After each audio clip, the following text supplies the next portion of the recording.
Nagpadayon gihapon ang serbisyo sa Philippine Charity Sweepstakes Office PCSO ngadto sa mga tao nga mudangop sa ilang buhatan. Wa mapektuhay ang serbisyo sa maong buhatan bisan pa sa papahunong sa mga sugal nga ubos niini. Ani ang report. Sama sa naandan na agyapoy mga taong nangayo og tabang sa batan sa PCSO. Si Anita Salunoy nagkinahanglan og hinabang pinansyal alang siyahang hemodialysis. Dako kaayo og ikatabang ang 10,000 pesos nga gikan sa PCSO. Ingon usab niini ang ipadayag ni Lula Prudencia. Usa ka tuig na siyang nagdialysis ug ang PCSO usab ang iyang kanunay dangpan. Nabalaka sila nga maepektuhan ang tabang gikan sa PCSO galing dili na gyud ibalik ang operation sa mga duwa nga mao'y usay gikuhaan sa pundo alang sa charity.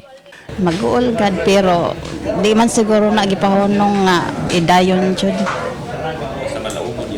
Oo. Dako gikatabang ay.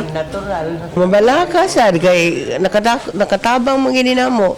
Kay ang among injection anito kuan man kanang 2 times a week. Giklaro sa branch manager sa PCSO sa Cebu City, Glenn Jesus Rada, nga padayon ang ilang serbisyo sa katawhan. 40 ngadto sa usa ka katus ka mga tawo gikan sa nagkadiyang dapit ang mudangop sa ilang buhatan matag adlaw. Sa katong muarian sa among mga opisina o sa ubang opisina sa PCSO nga mga yug tabang, as of now wala ang instruction sa amo is to continue sa atong charity services, no. So as of now karong adlaw na tay mga pasyente diri sa Cebu branch nga nangayo og tabang. Moabot sa 50,000 pesos ang maximum nga mahatag nga tabang sa PCSO sa usa ka pasyente. Depende sa case rate o status nini. Karon nga gihunong na ang game operation, wa na sila'y koleksyon busa ang central office na ang mohatag sa funding.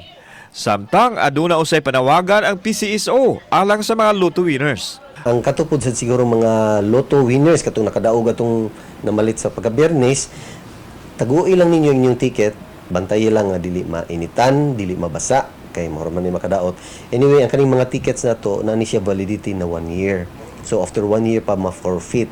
So later on kung kanus aman hopefully mabalik na ang loto, pwede na ito mapailisan. Kauban si John Solon, ako si Alan Domingo. Balitang Bisdak.